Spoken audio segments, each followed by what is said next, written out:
Y sí que es cierto que nos escuchó todo el mundo, pero también que estábamos en final de febrero, marzo de 2008, estábamos bloqueados porque ya no había más prensa, ya no había más movimiento, no podíamos estar continuamente en los medios de comunicación, no teníamos nada nuevo que contar y ahí teníamos un problema de bloqueo y teníamos que llegar porque habíamos dicho que íbamos a trabajar con el Parlamento Europeo pero también con la prensa europea. Lo que pasa es que había problemas para poder reunirnos de gestión, ¿no? Problemas de gestión, para poder reunirnos con la prensa europea. Y no había forma de conseguir ni siquiera que una agencia pagándole nos gestionara una rueda de prensa y al final bueno, encontramos una agencia que sí, que se comprometió, fue Eurocofin en Madrid y organizamos el día 26 de marzo del 2008, dejando que antes se celebraran las elecciones generales para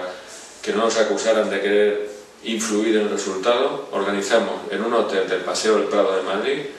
una rueda de prensa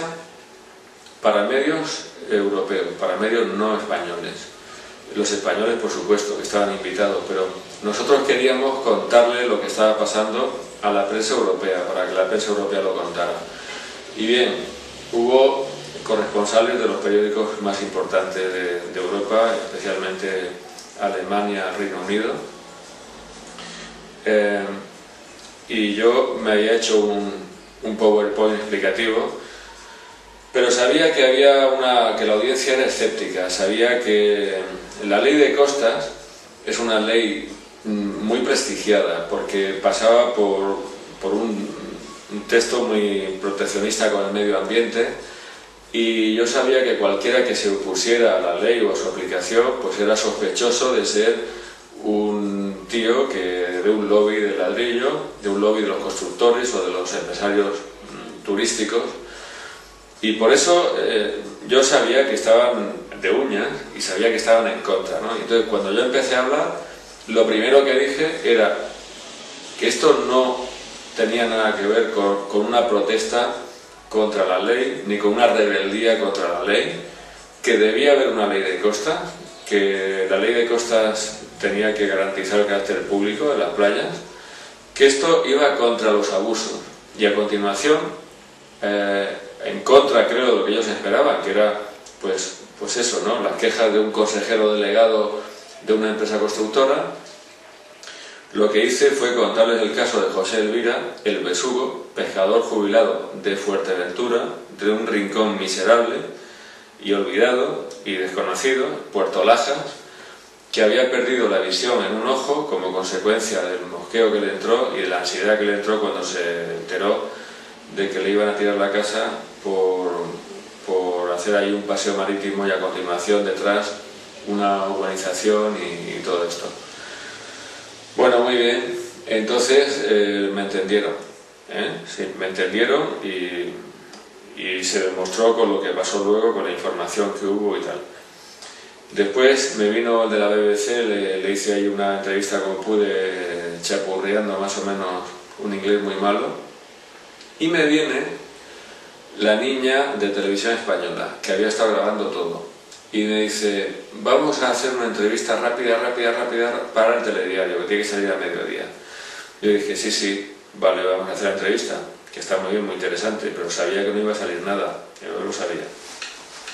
Yo no sé si realmente estaba allí para grabar por interés informativo, o si a lo mejor estaba allí porque alguien quería saber lo que yo decía y tenerlo grabado por lo mismo de siempre, por saber de qué va esto, ¿no? Y por saber estos señores que están pidiendo y bueno, y qué es lo que dicen. El caso es que la entrevista ni salió ni yo esperaba que saliera. Pero la rueda de prensa fue un éxito rotundo y a partir de ese momento hubo un goteo constante de medios de comunicación europeos que salieron, que venían a contar, a hacer entrevistas, a hacer reportajes de televisión, de prensa, de radio también, para contarle a sus oyentes, a sus ciudadanos, lo que estaba pasando en España. Y sucedió una cosa muy singular y muy curiosa. La rueda de prensa había sido el 26 de marzo. El 18 de abril apareció nuestro asunto, ni más ni menos que el Washington Post, es decir, el periódico de Washington que consiguió destapar el tema Watergate y echar a Nixon, ya se sabe. Y luego apareció también los días siguientes en periódicos, esto lo distribuía Associated Press, en periódicos tan pintorescos como un diario de Las Vegas Sun, un diario de Minnesota, pero apareció en Malasia, apareció en Bulgaria, apareció en Turquía. Y yo digo, bueno, pero ¿qué le interesa, no? Acciona en medio de Malasia si nosotros tenemos la playa de color verde o de color gris. Esto no le interesa.